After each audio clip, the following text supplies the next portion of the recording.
Nós temos falado no mês de agosto sobre o mês da intimidade.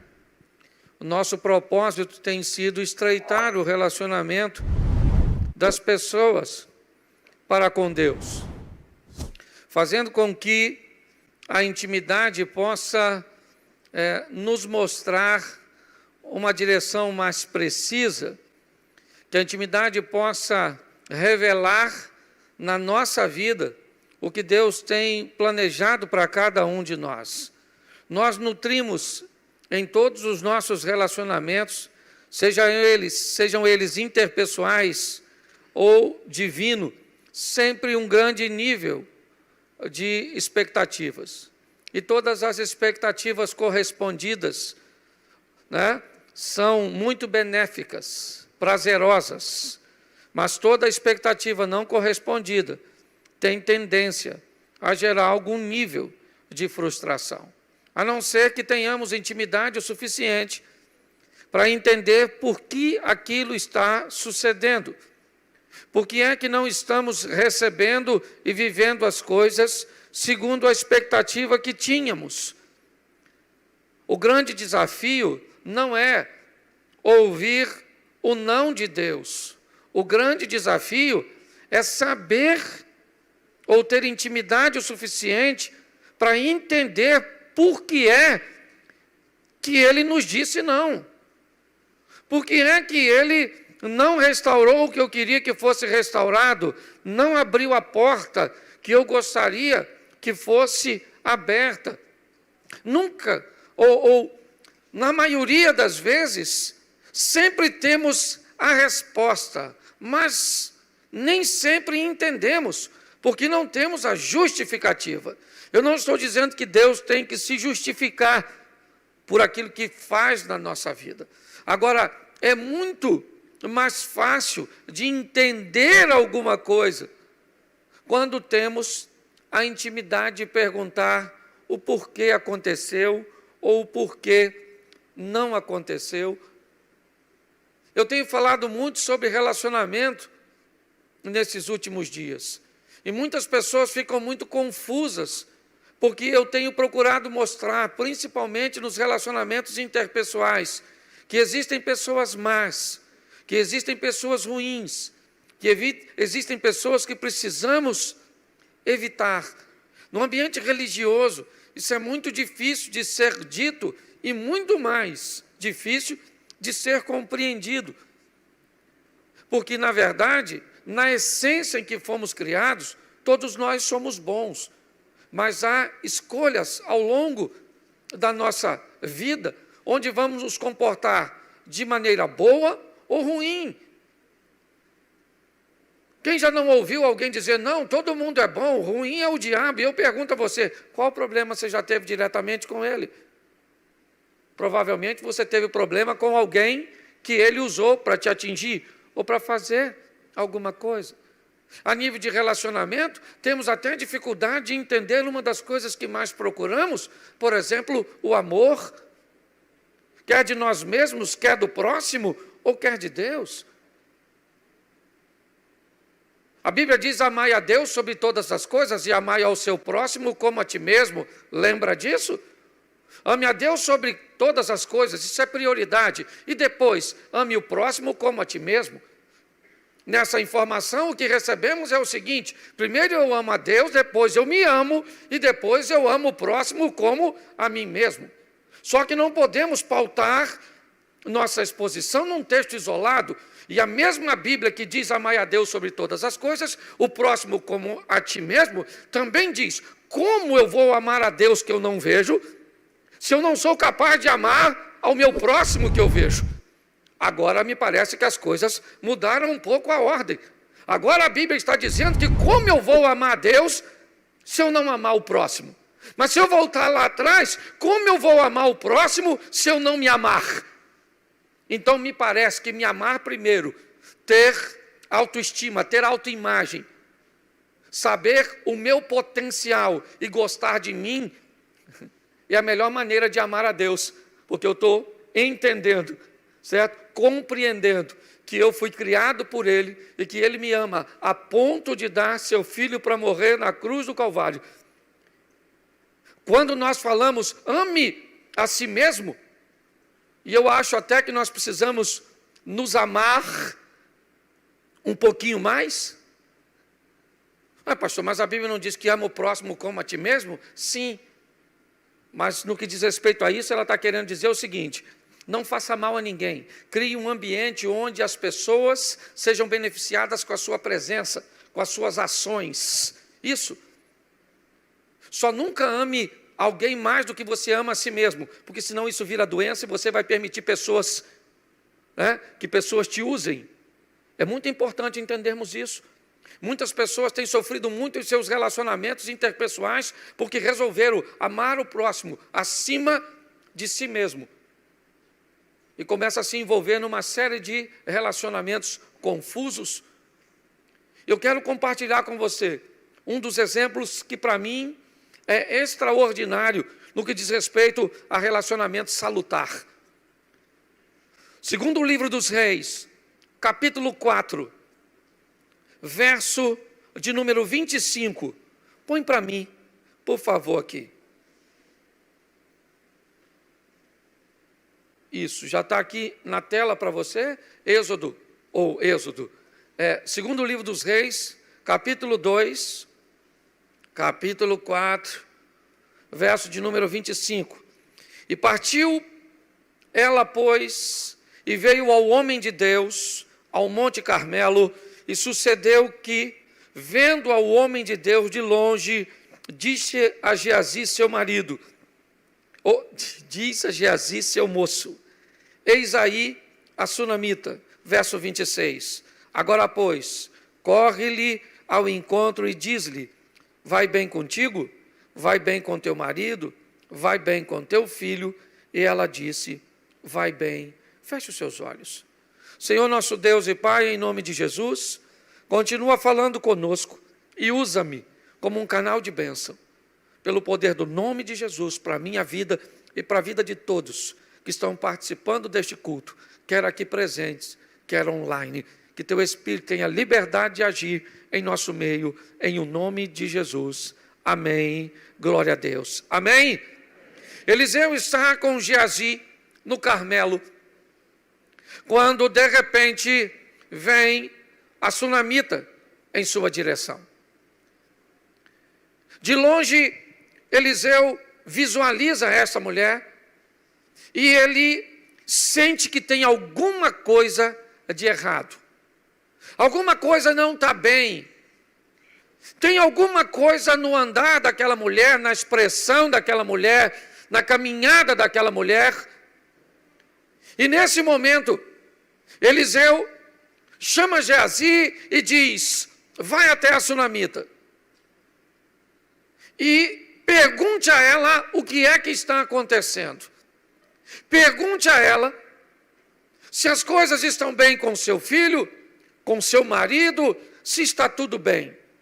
Como alguém é capaz de observar de longe que as coisas não estão bem com a outra?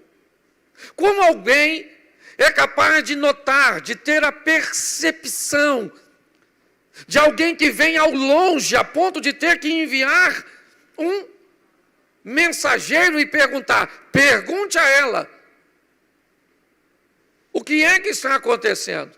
Você pode olhar para a situação em si e dizer, pastor, o texto mesmo explica isso, não era sábado, nem lua nova, nem seu esposo entendeu por que é que ela queria encontrar com um homem. Mas se eu olhar um pouquinho atrás, eu vou descobrir algumas coisas muito preciosas no que diz respeito a relacionamentos. Põe para mim, capítulo 4 aí, o mesmo capítulo, verso de número 8.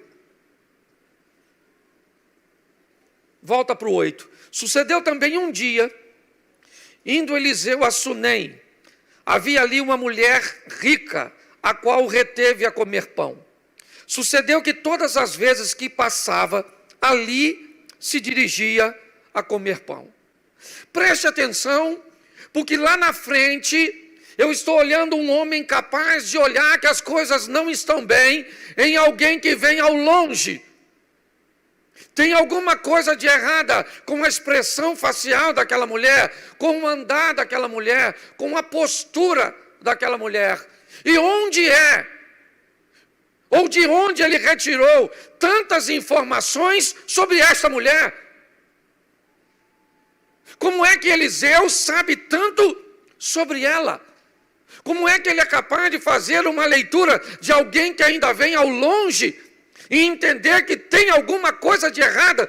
Ele não sabe o que é, mas ele sabe que alguma coisa não está correta. E de onde vem isso? Da intimidade que ele tem com ela. Que intimidade é essa, pastor? Onde é que tudo isso começou? No verso 8. O texto diz que um dia, Eliseu passa perto da casa desta mulher. E essa mulher faz um convite para Eliseu ir até a sua casa para fazer uma refeição. O texto diz que daí, depois desse dia, todas as vezes que Eliseu passava por Sunem, ele entrava na casa desta mulher para comer pão. O que está acontecendo aqui? A construção de um relacionamento sadio. A construção de um relacionamento que vai criar um nível de intimidade extraordinário. Relacionamentos sadios, sólidos, resistentes, salutares, não acontecem da noite para o dia. Relacionamentos e intimidade são coisas que vão sendo construídas. Todas as vezes que vemos pessoas mergulharem de cabeças em relacionamentos que se iniciaram outro dia, ou de qualquer maneira, seja ele um relacionamento de amizade, seja ele um relacionamento de sociedade, seja ele um relacionamento conjugal, inevitavelmente, a probabilidade de isso dar errado é muito grande. Porque intimidade é uma via de mão única. E para você retomar algo que foi oferecido, muitas vezes você vai ter que usar força para tê-lo de volta. Comece a namorar um rapaz ou uma moça e ofereça a ele um nível de intimidade íntima. E depois tente dizer que não quer dar mais aquela intimidade. E você verá o que vai acontecer. Pegue alguém que começou a se relacionar com você e gritou com você e falou alto e foi rude. Não coloque essa pessoa no seu devido lugar da primeira vez e você vai descobrir que ela achou que ganhou intimidade para falar com você daquele jeito, para te tratar daquele jeito. A maneira que você tolera com que os outros falem com você é o ensinamento que você está dando a todos para te tratarem. É assim que funciona. Quando nós vemos aqui, o que vemos? Um relacionamento que começa um dia. Como é que as coisas começou? Eliseu passou e ela disse: eu queria que o senhor comesse na minha casa. Duas coisas aconteceram nessa ocasião. A comida provavelmente foi boa, a recepção provavelmente foi extraordinária e a postura do visitante também foi. Porque relacionamento sadio acontece com postura adequada de ambas as partes. As coisas terminam bem porque começam bem. Quando olhamos para esse texto, o que vemos? Algo aparentemente despretensioso. Um homem entra num ambiente para fazer um lanche e o texto diz, todas as vezes que passava lá, ele entrava para comer. Por quê? Porque ele era bem-vindo para comer, sabia que seria bem recebido. É uma história que começa. Nossa história com Deus não é diferente, pois nós aqui não estamos falando de intimidade com pessoas. Nossa proposta é, seja íntimo de Deus, aproxime-se de Deus. E como se faz isso? De uma forma paulatina. unidirecional, crescente, mas madura. Por que muitas pessoas retrocedem? Porque mergulham de cabeça. Porque só querem o bônus, mas não sabem o ônus. O quanto custa viver com Deus. O quanto custa ter uma vida digna diante do Senhor. O preço para nos salvar foi pago. Mas o preço da santidade tem que ser pago por mim e por você. A Bíblia é bem clara: todo aquele que quiser vir após mim, negue-se a si mesmo, tome a sua cruz e siga-me.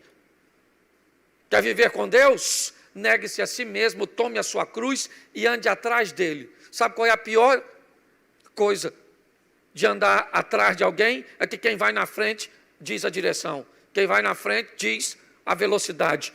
É que dita o ritmo. Quantas vezes estamos indo à frente, atrás de Deus, e está demorando, parece que Ele está devagar, e parece que a gente dá uma olhadinha para cima do pescoço dele, assim, ó, como quem diz: desenvolve, desenvolve, ou por ali é mais perto. Andar atrás, seguir não é fácil. Quando nós olhamos aqui, o que vemos? Um relacionamento crescente, sadio. E olha o verso seguinte: e ela disse ao seu marido: tenho observado que este que passa sempre por nós é um santo homem de... Preste atenção, tem o quê? Eu tenho o quê? Enquanto esse cara está passando aqui em casa, eu estou fazendo o quê? Enquanto as coisas estão acontecendo, ele está comendo, eu estou observando isso. Ela disse: tenho observado que esse que frequenta a nossa casa, que passa sempre por nós, ele é um santo homem de Deus. Isso, ela está avaliando. Pastor, o senhor está dizendo que eu tenho que avaliar Deus? Sim, sim. Provai e vede que o Senhor é bom. Não tem problema nenhum, não. A gente gosta de falar mal do Tomé, sim ou não? Sim ou não? Porque Tomé pediu para ver a ferida, sim ou não? Agora diga para mim aqui, quem é dos discípulos que poderia dar o melhor testemunho das feridas? O Tomé. Sim ou não? Sim, pode ter sido repreendido, era uma lição para todos, sim, mas ele falou: está furado mesmo? Jesus falou: coloca o dedinho aqui, querido, se você quiser ver. Bem-aventurado aquele que não viu e creu. Mas o que está acontecendo aqui é um relacionamento crescente. Algo que vai se consolidar de uma forma extraordinária. E é isso que nós precisamos entender. O texto diz que aquela mulher chama o marido e diz: eu estou vendo que esse camarada, eu tenho observado que esse indivíduo que passa sempre por nós é um santo homem de Deus. Verso 10. Façamos-lhe um pequeno quarto junto ao muro, e ali ponhamos uma cama, uma mesa, uma cadeira e um candeeiro, e há de ser que, vindo ele a nós, te retirará por aí. Deixa esse versículo um pouquinho. Presta atenção na colocação do verbo, ou dos verbos. Façamos-lhe, ponhamos, e vindo ele a nós. Olha bem. A mulher convida o profeta, recebe ele na sua casa, passa a observá-lo, descobre que ele é um santo homem de Deus, e o que era apenas uma visita para um lanche, começa a se tornar uma base missionária. Deixa eu tratar assim. Um ambiente onde ela chama seu marido, e por ser casada, sempre está no plural, nunca no singular, porque singular é enquanto eu sou solteiro. Enquanto eu sou solteiro, eu faço. Depois que eu casei, façamos. Enquanto eu sou solteiro, eu vou. Depois que eu casei, posso. Achou que eu ia falar vamos, né? Não estou com tanta autoridade assim. Escute só. Eu gosto da maturidade porque me parece que o relacionamento dessa mulher não é maduro apenas como Eliseu, é maduro com seu marido. Vai ser maduro para com Deus, porque quem aprende a ter intimidade, quem aprende a se relaciona bem em todas as esferas. Ela sabia controlar suas próprias emoções e se relacionar consigo mesmo, relacionamento intrapessoal. Ela sabia se relacionar com as pessoas, construindo relacionamentos sadios, paulatinos e crescentes. Ela sabia se relacionar com seu marido, entendendo a postura de uma mulher casada e rica. Ela sabia se relacionar com Deus. E nós vamos ver isso mais à frente. Porque ela diz ao marido, já que ele é um santo homem de Deus, e eu já tenho observado isso, façamos aqui em casa uma obra de junto ao muro, ponhamos uma mesa, uma cadeira, um candeeiro, uma cama e um candeeiro, para todas as vezes que ele vier a nós, para ali ele vai se direcionar e descansar. O relacionamento se estabeleceu. Eliseu frequenta a casa daquela mulher por todas as vezes que passava por lá e está tudo tranquilo. Mas relacionamentos sadios são relacionamentos de mão dupla. Todos os relacionamentos onde apenas uma das partes ganham não tem tendência a ser muito extenso, pelo menos a nível de satisfação. Relacionamento para ser bom tem que ser bom para todos. Um casamento só pode ser bom se for bom para o marido e for bom para a mulher. Eu amo demais a minha mãe, ela ama demais a mãe dela. Então eu tenho que entender que o tempo do casal vai ter que se dividir de vez em quando para ir na casa da mãe dele, de vez em quando para ir à casa da mãe dela, porque os dois precisam se beneficiar. Um é rural, o outro urbano, então tem que haver um equilíbrio para em algum momento ir num hotel fazenda e em outro momento num shopping center. Pois os relacionamentos sólidos, eles são relacionamentos onde todas as partes se beneficiam. E me parece que até o presente momento, quem está se beneficiando é só Eliseu e Geazi. Todas as vezes que passam lá, entram para comer, agora eles já têm uma cama, uma mesa, uma cadeira e um candeeiro, mas, verso de número 16, ou 14, perdão. Então disse ele, o que há de se fazer, pois, por ela? Geazi disse, ora, ela não tem filho e seu marido é velho. Um dia Eliseu está deitado na cama e ele começa a pensar no que aquela mulher tem feito, em como ela tem recebido eles. Nunca pediu nada, não tinha um demônio na casa daquela mulher, não tinha uma dívida na casa daquela mulher, não tinha nenhum problema conjugal naquela mulher, na casa daquela mulher. O interesse daquela mulher de receber Eliseu era um interesse sadio, puro, porque viu nele a presença de Deus. Para aquela mulher, quando ela recebe o profeta, ela está recebendo o próprio Deus. E a Bíblia diz que aquele que recebe um profeta na qualidade de profeta, recebe galardão de profeta. Num determinado momento, Eliseu, e se você olhar a postura de Eliseu no que diz respeito a todas as coisas, por onde ele passou e o que fez, não é muito do feitio dele parar para observar uma situação dessa. Isso é praticamente único no profeta Eliseu. Ele está na cama dele, e para mim, quem faz para Deus pode ter certeza que vai receber. Há um insight na mente de Eliseu. E ele começa a pensar que aquela mulher é tão boa, que aquele relacionamento é tão bom para ele, que está vindo tantas coisas na direção dele, que ele precisa mandar uma coisa para lá. Ele começa a pensar o que eu posso fazer pela mulher. Ele chama a mulher então e diz: mulher, você tem nos recebido de uma maneira extraordinária. Estar com você é um prazer. Temos um relacionamento estreito aqui, eu frequento sua casa, nunca me cobrou nada para frequentar aqui. Então eu quero que você me diga o que você está precisando. Você precisa que eu converse com você, com o capitão do exército? Tem algum problema na justiça? Tem alguma causa sua desse nível que eu possa resolver?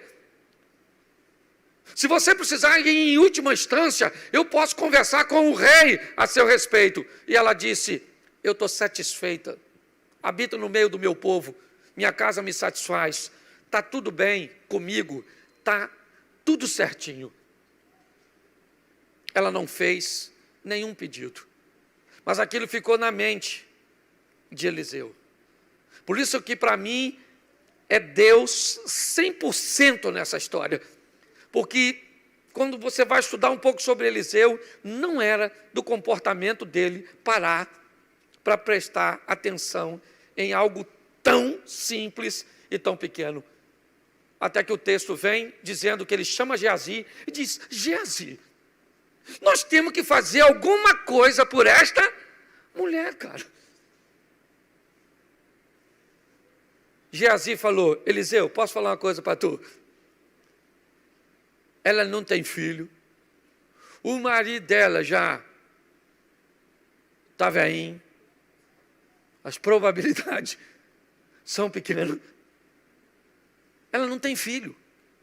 Preste atenção, isso é intimidade.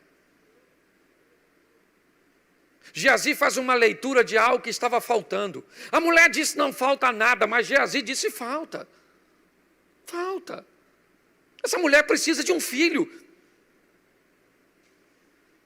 Ele começa a observar e ver por quê? Porque frequenta a casa dela, porque tem intimidade, sabe? Porque passa a observar. Não é somente ela que está observando. Não. Sabe aquele texto que eu li para você antes, né? E eu vi que ele era um homem de Deus.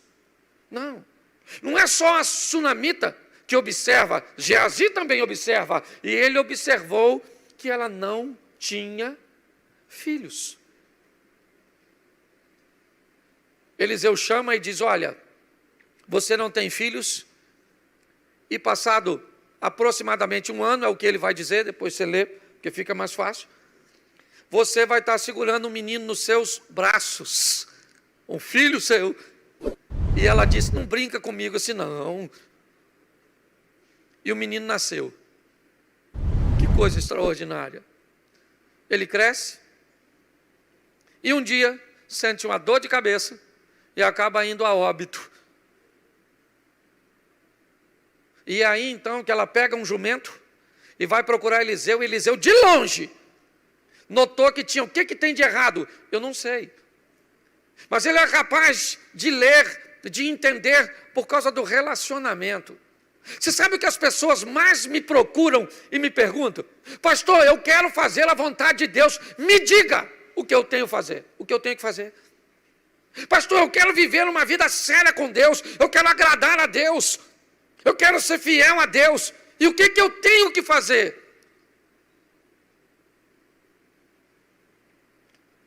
Que pergunta esquisita. Como assim o que você tem que fazer? Você não tem uma Bíblia? Você não sabe nada sobre santidade? Você não sabe nada sobre obediência? Mas espera aí, você não sabe o que Deus gosta que seja feito e não gosta que seja feito? Você não lembra o que Jesus disse? Que para se tornar familiar dele, que é irmã, irmão, mãe ou pai, tem que fazer? Você lembra que a expressão diz: todo aquele que fizer a vontade do meu pai, esse é minha mãe, ou são minha mãe e meus irmãos? Que história é essa? Nós estamos falando para a gente, e muitas, na verdade, no início de uma caminhada. E que nesse início de caminhada ainda tem muita coisa para aprender. Mas estamos falando para muita gente que já tem 10, 20, 30 anos de caminhada, e até hoje me parece que está procurando um caminho para ser íntimo com Deus. Não pode. Tem algum equívoco nisso aqui? Se você se relaciona há muito tempo com Deus, é isso aqui, de frequentar a casa dela. Ele olha e diz: tem alguma coisa de errada com a sunamita, vai, Geazi. Geazi vai lá e diz: vai tudo bem contigo, com teu filho, com teu marido? Ela disse: vai tudo bem, e continua caminhando na direção de Eliseu. Quando ela chega, ajoelha, começa a chorar. Geazi tenta removê-la. Eliseu diz: não mexe com ela, porque tem alguma coisa de diferente nessa situação, porque Deus não me revelou nada do que está acontecendo. Olha bem, Deus não poderia ter mostrado a Eliseu? Eliseu era alguém íntimo de Deus? Sim. Será que ele não poderia ter visto tudo aquilo de forma prévia? E quando a mulher chegasse a ele, ele já sabia tudo o que estava acontecendo? Mas não. Havia uma intimidade. Não era só Eliseu saber o que estava acontecendo. Aquela mulher deixou um filho morto em casa, e falar para ela era importante. Botar para fora é importante. Ela precisava dizer para Eliseu e desabafar: meu filho está morto lá, e eu não pedi, eu avisei para não brincar comigo. Preste atenção. Ela está dizendo para o profeta, ela está rasgando o coração. Deus fica quietinho nessa situação, enquanto ela abre o coração diante de quem? De um amigo que frequentava a sua casa, que comia da sua comida, que sabia quem ela era. É isso. Nossa proposta é levar as pessoas a terem um relacionamento com Deus. Vamos querer um relacionamento católico com todo respeito, com Deus que está nos céus, que utiliza intermediários para se comunicar. É isso?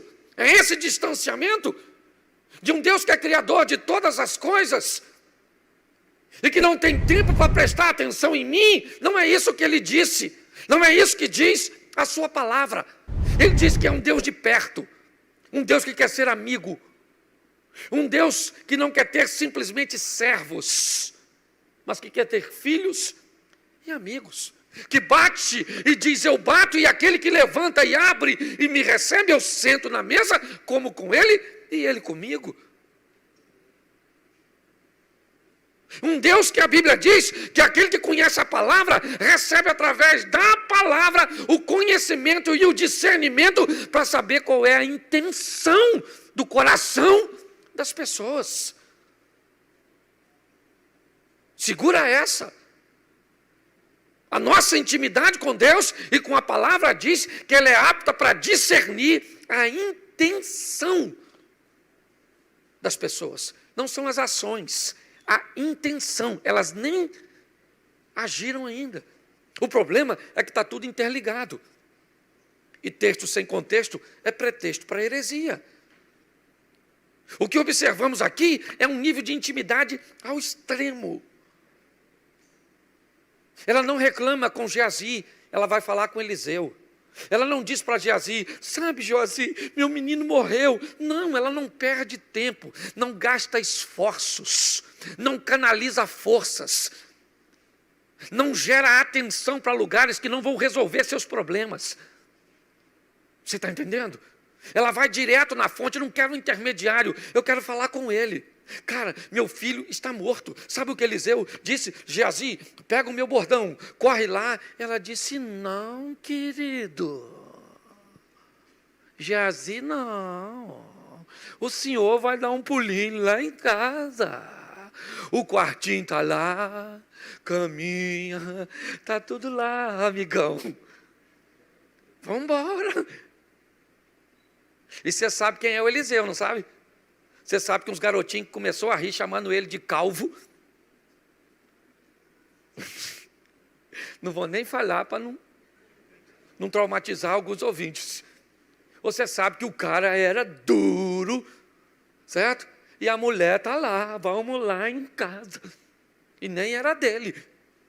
Botou Eliseu para casa. Chegou lá, eu imaginando Geazi com a expectativa do primeiro milagre dele. É hoje que eu arrebento. E o menino ressuscita. Eu imagino quando a mulher chegou com Eliseu, que Geazi falou: Eliseu, o bordão está fraco. O bordão, ó, caiu por terra. Certo, Eliseu? Ela deve ter olhado para o Eliseu e falou assim: não falei? Aqui o negócio é entre nós. É intimidade. Não blasfemou, não falou nada. Eu guardo a maturidade. Ela não tinha filho e não reclamou de ter, porque maturidade faz você ser feliz e estar satisfeito com o que tem. Entendeu? Eu gosto porque o filho morre, ela não bota. Ela foi lá falar com Eliseu, e brava, e com todo o direito. Mas pelo menos foi educada. Te pedi alguma coisa? Não gosto de brincadeira. Mas vamos lá em casa. O que ela está dizendo? Meu filho morreu, mas a porta da minha casa ainda está aberta para ti. Vamos dar um pulinho lá. Mas o que mais me encanta nisso é quando nós vamos lá para o capítulo 8. Seria legal se você fosse também. Capítulo 8, verso de número 1.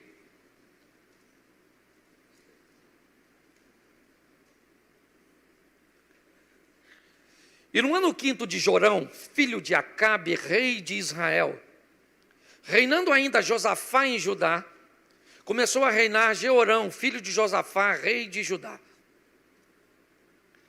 E ele e a cidade tinha 2 anos quando começou. Era ele da idade de 32 anos quando começou a reinar, e 8 anos reinou em Jerusalém. Deixa eu te mostrar um pouquinho à frente para a gente ganhar tempo.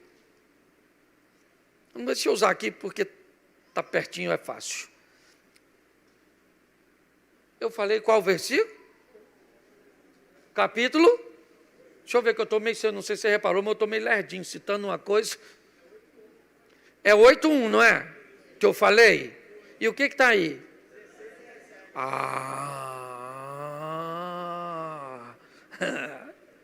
Tem mais gente doida no ambiente além de mim hoje. Bota lá. Aí sim, querido. Não posso nem falar de você, que eu já errei umas 10 hoje.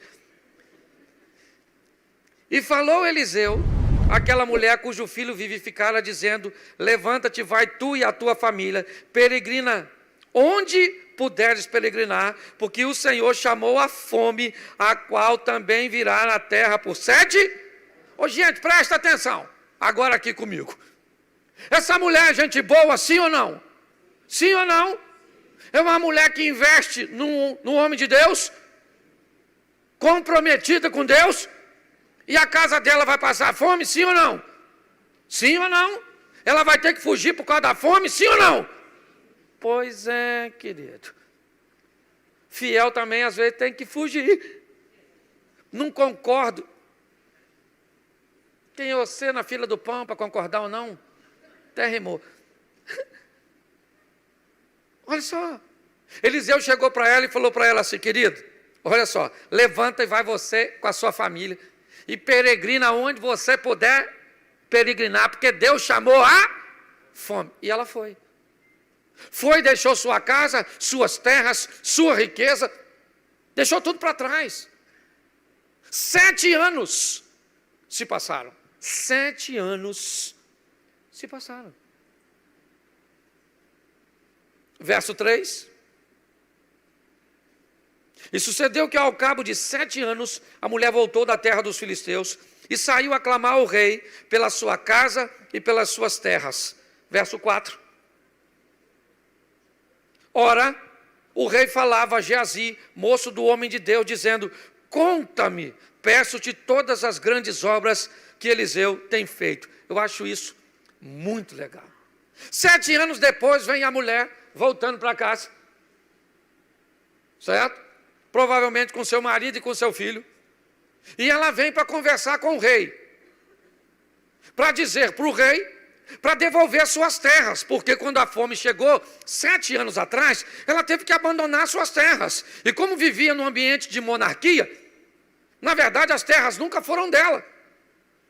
Mas nesse momento de abandono, volta para o poder real. E durante todo aquele período, o rei está gerenciando e administrando tudo. Deixa eu voltar aqui, só para você entender. Quando Eliseu perguntou a sunamita se ela queria que ele fizesse alguma coisa por ela, ele fez a segunda pergunta: posso eu falar alguma coisa a seu favor com o capitão do exército ou com o rei? Mas nesse texto, Eliseu não está.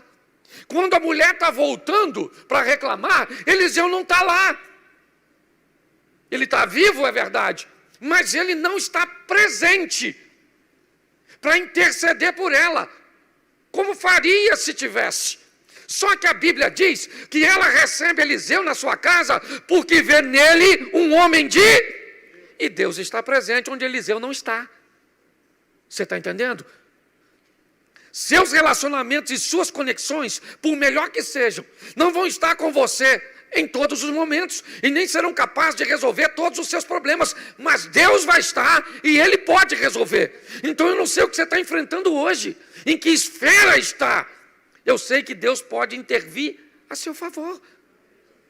E sabe o que eu acho? Se Deus está no negócio, você lembra daquele texto que diz assim: todas as coisas cooperam para o bem daqueles que amam a...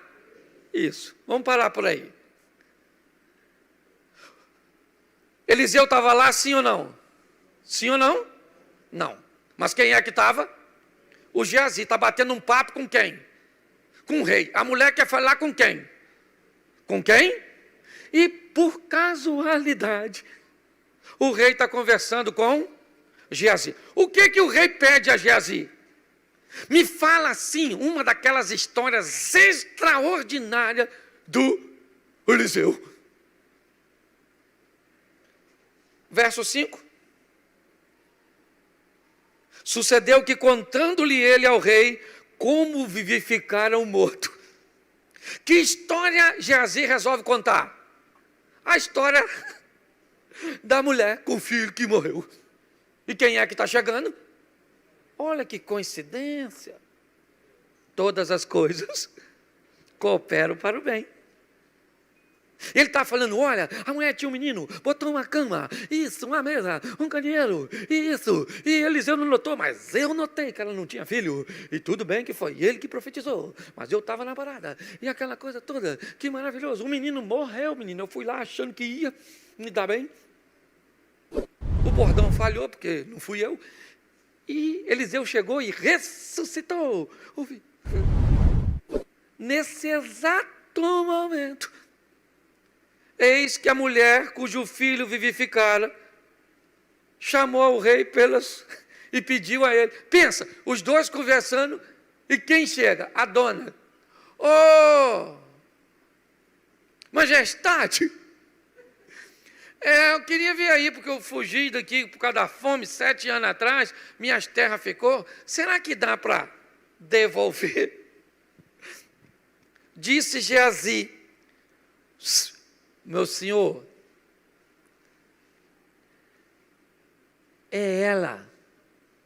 E esse menino, bens a Deus, como cresceu. Esse menino é o falecido que não... Nem sei como é que explica isso. Esse menino que morreu. Menino, como é que você cresceu? Está forte, gordinho. Você está rindo, mas é sério. Olha bem. Você faz as coisas para pessoas, pessoas te recompensam bem. Mas nem sempre, sim ou não? Sim ou não? Mas você faz para Deus, pode ter certeza, que quando os homens não estiverem lá, Ele vai estar para intervir. Nesse momento, o rei deixa de conversar com a mulher, ou com Geazi, e fala com a dona: minha senhora, fala comigo como é que foi esse babado. E nada melhor que pedir uma mulher para contar uma história. Senta. Senta, majestade, porque acordei de manhã, já sei que alguma coisa não estava bem com aquele garoto. Olhei para ele assim e falei, esse menino está estranho. Mas o pai insistiu em levá-lo. Foram por volta das 7h30 da manhã. Porque mulher é assim, conta tudo tintim por tintim, no final ainda entra em detalhe. Eu imagino o rei. E ela falou, e agora eu voltei. Sabe, estou querendo as minhas terras. Ele chamou um de seus oficiais e disse, pega esta mulher, leva essa mulher, ela vai apontar quais são suas terras, devolva tudo a ela, e tudo aquilo que foi ganho, todo o lucro que se teve durante os 7 anos que ela ficou ausente, devolve para ela. Quem fez isso por ela? Eliseu ou Deus? Pois é, querido. Lembra? A ordem dessa história é uma mulher que sabia se relacionar consigo mesma e se amar. Se amar mesmo não tendo filhos. Se amar mesmo quando o filho morreu. Se amar e fugir mesmo quando vivia uma vida de obediência. Mas essa mulher sabia amar ao próximo. E beneficiar alguém como beneficiou a Geazi e a Eliseu. Mesmo quando não estava precisando de nada deles. E alguém que ama a si mesmo e que ama o próximo, inevitavelmente, isso é uma demonstração de que ama a Deus. Ama o próximo que vê. E quando tudo isso acontece, o que vemos? Um Deus que estava lá. Para quê? Para intervir. A demonstração é, querida, a senhora não fez para Eliseu, fez para mim. Eliseu não está presente, mas eu estou, e eu vou devolver as suas terras. Eliseu não está aqui para falar com o rei, mas eu estou. Eliseu não está aqui para criar a situação, mas eu estou.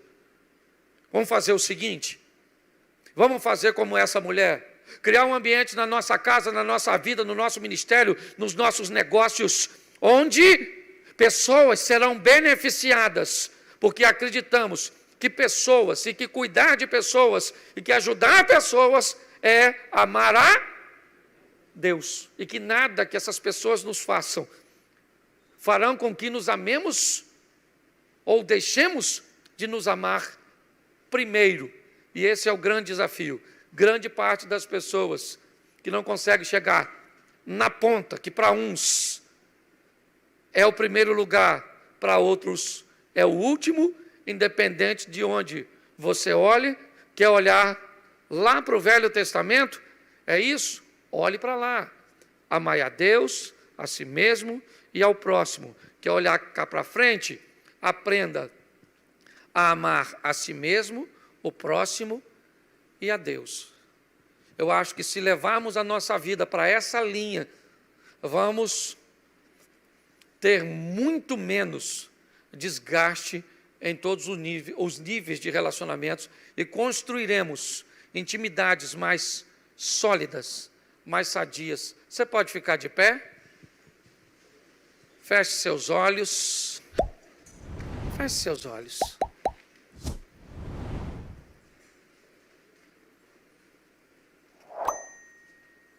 Senhor nosso Deus e Pai, em nome de Jesus, ensina-nos, ó Deus, ensina-nos, ó Deus. Dê condições que a nossa mente venha romper com ensinamentos, com pensamentos, com situações que bloqueiam a verdade, ó Deus. Conhecereis a verdade e a verdade vos libertará. Que a tua verdade nos liberte, para que possamos provar nesta terra o extraordinário, o incrível, o sensacional. Fica conosco, Senhor. Leva-nos aos nossos lares, guardado por tuas boas mãos poderosas, e que essa mensagem não se perca. Que pessoas que estiverem em dúvidas no que diz respeito ao que ouviram, que busque, ó Deus, informações e falar contigo. Queremos ser íntimos de Ti, ó Deus, porque o Senhor é onipresente. Isso já nos basta, estar conosco em todo e qualquer lugar e situação. Abençoa cada um dos Teus filhos e filhas. Leva-nos agora, guardado por Tuas mãos poderosas. Que o grande amor de Deus, nosso Pai, a graça de nosso Senhor e Salvador Jesus Cristo e as duas consolações do Santo Espírito de Deus, seja para com todo o povo do Senhor, e todos digam, vá em paz, Deus te abençoe, até domingo.